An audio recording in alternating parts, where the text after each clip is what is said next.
안녕하세요, 여러분. 오늘 제가 준비한 이야기는 바로 발톱 모좀입니다. 발톱이 변색되거나 두꺼워지는 것을 단순히 노화나 충격 때문이라고 생각하고 방치하시는 분들이 많으시죠? 괜찮아지겠지 하고 그냥 두셨다가는 큰 코 다칠 수 있습니다. 이 영상만 보시면 발톱 모좀이 어떤 증상으로 나타나는지, 왜 방치하면 위험한지, 그리고 어떤 방법으로 치료해야 하는지 한눈에 파악할 수 있을 겁니다. 제가 여러 피부과 전문의들의 조언을 바탕으로 발톱 모좀에 대한 모든 것을 알려드릴게요. 발톱 모좀은 피부사 상균이라는 곰팡이가 발톱에 감염되어 생기는 질환입니다. 발피부에 생기는 모좀처럼 가렵거나 물집이 잡히는 증상이 없어 알아차리기가 쉽지 않죠. 하지만 발톱이 노랗게 혹은 하얗게 변하고 두꺼워지거나 잘 부스러진다면 발톱 모좀을 의심해봐야 합니다. 발톱 모좀은 발에 생기는 모좀이 발톱으로 번져 생기기도 하고 직접 발톱에 곰팡이가 침투해서 발생하기도 합니다.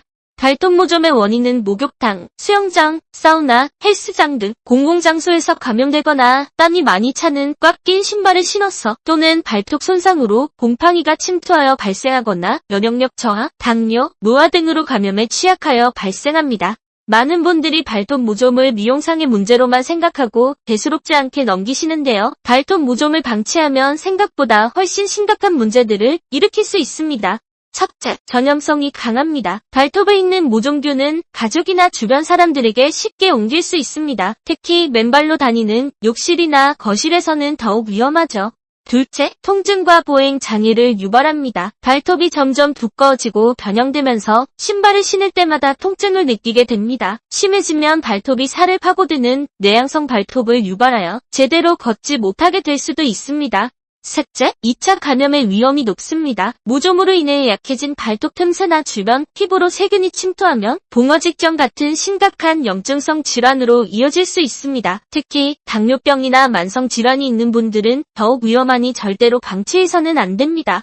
발톱 모좀은 증상에 따라 크게 3가지 종류로 나눌 수 있습니다.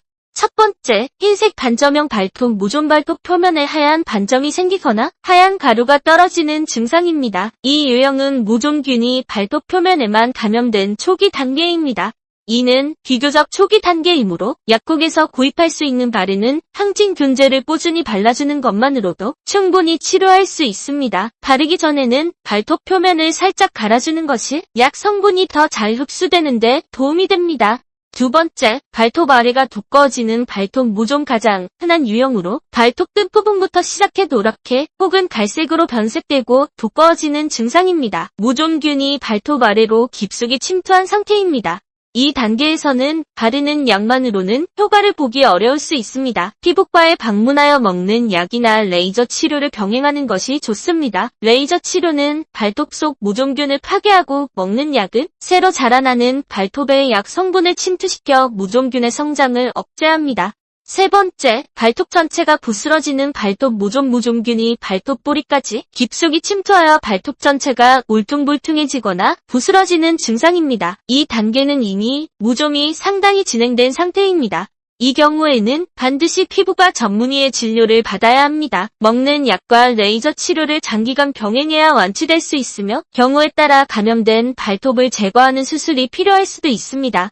하나 더, 민간요법의 위험성 식초에 발 담그기, 마늘즙 바르기 같은 민간요법이 모좀에 효과가 있다는 이야기도 들어보셨을 겁니다. 하지만 이는 과학적으로 검증되지 않은 방법입니다. 식초나 마늘의 강한 산성 성분이 오히려 피부에 화상을 입히거나 2차 감염을 유발할 수 있으니 절대로 따라하지 마세요. 오늘 배운 내용 다시 한번 정리해볼까요? 첫째, 발톱 모좀은 전염성과 합병증을 유발할 수 있으므로 방치하면 안 됩니다. 둘째, 발톱 상태에 따라 초기에는 바르는 약, 중기 이후에는 먹는 약이나 레이저 치료를 병행하는 것이 효과적입니다.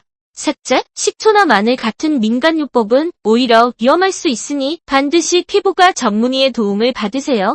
모좀은 꾸준한 치료와 관리가 필요한 질병입니다. 증상이 나아진 것 같더라도 의사가 권장하는 치료 기간을 끝까지 지키는 것이 재발을 막는 가장 중요한 방법입니다.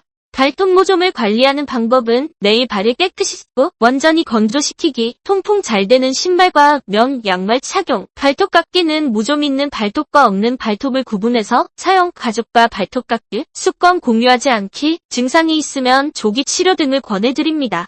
오늘 발톱 모종 이야기 어떠셨나요? 유익하셨나요? 다음에는 더 유익하고 재미있는 정보로 다시 찾아오겠습니다. 오늘 내용이 도움이 되셨다면 좋아요와 구독 부탁드립니다. 여러분의 관심이 저희 채널을 만드는 큰 힘이 됩니다. 오늘 내용 중 궁금한 점이 있으시다면 언제든지 댓글로 남겨주세요. 감사합니다.